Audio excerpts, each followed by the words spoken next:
हम पढ़ रहे हैं इलेक्ट्रॉन ट्रांसपोर्ट चेन और पार्ट 3। यहाँ पे हम जो मेन पार्ट है एटीपी सिंथेसिस उसको हम डिस्कस करेंगे। एटीपी सिंथेसिस जो है प्रोसेस क्या कहलाता है, कीमियोस्मोसिस, जिसके अंदर हाइड्रोजन ग्रेडियंट्स जहाँ पे कंसंट्रेशन जिनकी ज़्यादा होती है इस एरिया में मूव करती है फ्रॉम हायर टू लोअर। जब ये हायर से लोअर करती है तो इस दौरान एटीपी फॉर्मेशन होती है। तो ये किस तरह होती है, सबसे पहले यहाँ पे जो मेम्ब्रेन है इस पे हाइड्रोजन की कंसंट्रेशन जो है वो बहुत ज़्यादा होती है। यहाँ पर प्रोटॉन की कंसंट्रेशन जितनी भी अब क्या है बहुत ज़्यादा है।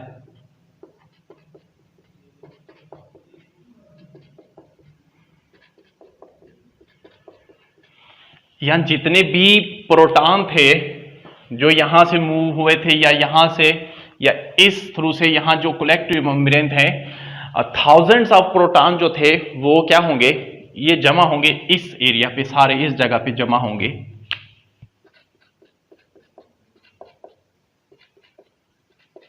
तो ये प्रोटॉन इस एरिया से मूव करेंगे इस एरिया पे। यहां पे जो कंसंट्रेशन है वो है हाइड्रोजन प्रोटॉन की कंसंट्रेशन 10 की पावर -7 और यहां पे अगर कंसंट्रेशन देखें तो हाइड्रोजन 10 की पावर -9। तो यहां -9 है और वो -7 है। -7 अगर देखा जाए तो 0 के ज्यादा क्लोज है। इट्स मीन वहां हायर कंसंट्रेशन है एज कंपेयर टू इनर। वहां उसकी कंसंट्रेशन क्या है, ज्यादा है, और यहां क्या है, लोअर है। तो यहां बहुत ज्यादा प्रोटॉन की कंसंट्रेशन होती है। अब ये प्रोटॉन जो है मूव करेंगे फ्रॉम द इनर मेम्ब्रेन से, जो इनर स्पेस मेम्ब्रेन है वहां से मूव करके अंदर की मैट्रिक्स की तरफ आएंगी। और फिर जैसे ये मैट्रिक्स के अंदर तरफ आएंगी तो ये क्या होगी, एनर्जी फॉर्मेशन, एटीपी सिंथेसिस होगी। कैसे होगी, वो इस एटीपी सिंथेसिस की जरूरत है। ये क्या है, एक प्रोटीन का कम्प्लेक्स है जिसमें मुख्तलिफ किस्म की प्रोटीन्स पाई जाती हैं। कौन कौन सी प्रोटीन है, लेट्स सपोज ये सी प्रोटीन है और ये ए प्रोटीन है, ये प्रोटीन B1 B2 और फिर इसी तरह ये जो एक आप लोगों को एक है, दो किस्म के यहां पे सेगमेंट नजर है। एक ये हिस्सा है, इसे कहते हैं F0 और दूसरा पोर्शन ये है F1। F1 जो है वो स्टैटिक है और जो F0 है वो क्या है, मूव करता है। इसमें F0 जो है वो मूव करेगा और जो दूसरा है स्टैटिक होगा।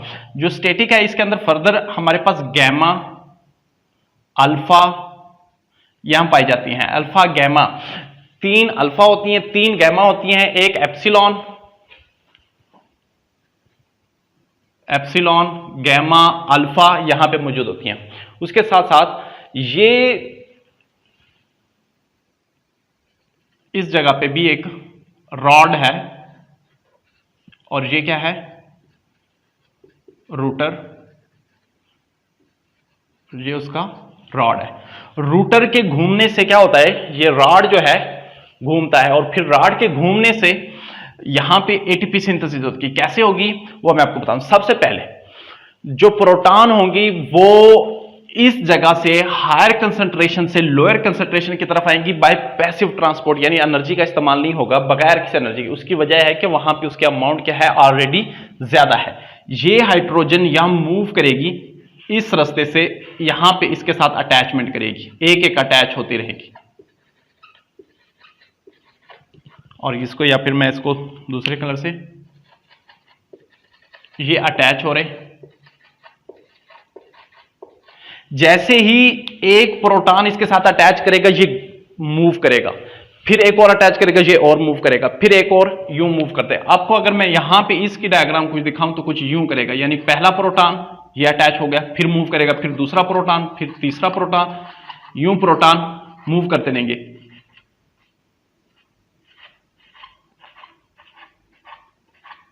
यूं, यानी इसके चारों तरफ क्या हो जाएंगे, प्रोटॉन जो है वो उसके साथ अटैच हो जाएंगे। जब ये फिल हो जाएगा, यानी यहां से स्टार्ट हुआ है, कहां से स्टार्ट हुआ है, ये स्टार्ट हुआ है यहां से, ये 1 2 3 4 5 6 7 8 यूं इस तरह होते रहेंगे।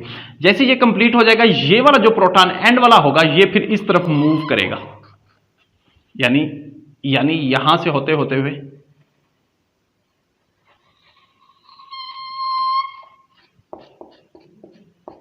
यूं मूव करेगा। आई समझ? दोबारा देखें, बाहर के जो प्रोटॉन है वो इंटर होंगे यहां इस तरीके से, इस जगह पे इंटर हो गए, यहां पे अटैचमेंट शुरू करते रहेंगे और जैसे ही ये फिल हो जाएगा फिर ये इस रास्ते से मूव करना आ जाएगा। दोबारा मैं दिखा दूं कि ये एक रास्ता है यहां से ये फिल होने के बाद, और ये वाला जो बाहर का रास्ता है वो कहां, इसकी तरफ आ रहा है। ये इसकी तरफ इंटर होते हैं, ये फिल होते होते होते यहां से फिर इस जगह से मूव करके बाहर आ जाते हैं। जैसे ही ये यहां से एक बाहर आता है तो इससे एनर्जी रिलीज होती है। क्या होती है? एनर्जी रिलीज होती है। एनर्जी रिलीज होने से बाद यहां पे एक इसके ऊपर एक यू टाइप का एक मॉलिक्यूल होता है। अगर हम इसको इस गैमा को बनाए तो वो कुछ यू टाइप का होता है। इसके ऊपर क्या होता है, एक एडीपी और साथ प्लस यहां इस कॉर्नर पर फास्फेट अटैच होते हैं। अब क्या होता है, जैसे ही यहां एक आएगा तो ये घूमेगा, और इसके घूमने से जैसे ये घूमेगा, रॉड घूमने से ये जो एडीपी होते हैं और पी आपस में मिल जाते हैं। यानी आपस में जब मिलेंगे तो जब क्या बनाएंगे, एटीपी। तो ये क्या बना जाते हैं, एटीपी बना जाते हैं। और एनर्जी कहां से आई? एनर्जी दरअसल से ये जो प्रोटॉन इंटर होता है इससे एनर्जी आई। इस एनर्जी को इस्तेमाल करके, यानी इस प्रोटॉन के जैसे ही अंदर मूव करेगा इसके अंदर एनर्जी आएगी, और एनर्जी से इन दोनों को क्या मिला देगा, आपस में मिल जाएंगे। तो एडीपी और पी आपस में मिल जाएगा। तो किस चीज की सिंथेसिस होती है? एटीपी की।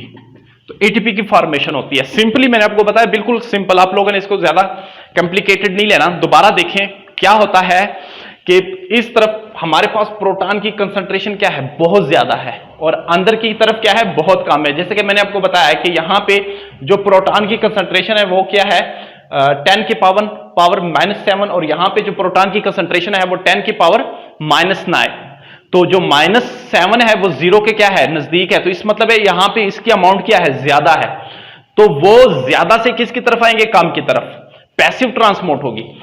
तो जब ये प्रोटॉन इस प्रोटीन ए इसमें से इंटर होते हैं तो यहां कलेक्ट होते रहते हैं। जैसे एक होता है तो ये घूमता है, जैसे ही ये कलेक्शन इसकी ज्यादा हो जाती है, फिल हो जाती है, जैसे मैंने ये बताया कि ये फिल होगा तो यहां से फिर ये निकलने की ट्राई करते हैं। जैसे ही ये एक निकलेगा एनर्जी आएगी, और फिर इसके एक मर्तबा घूमने से ये मिलते हैं।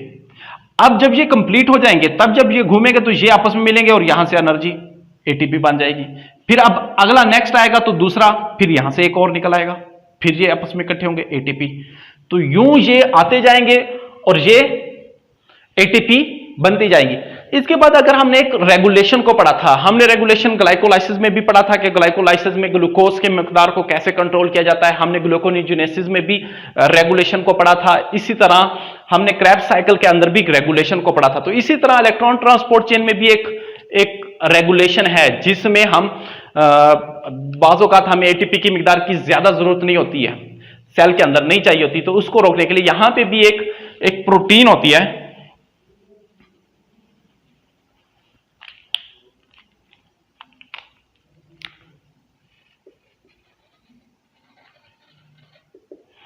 ये प्रोटीन इस जगह पे भी क्या होते हैं, प्रोटॉन की बहुत ज्यादा मिकदार होती है।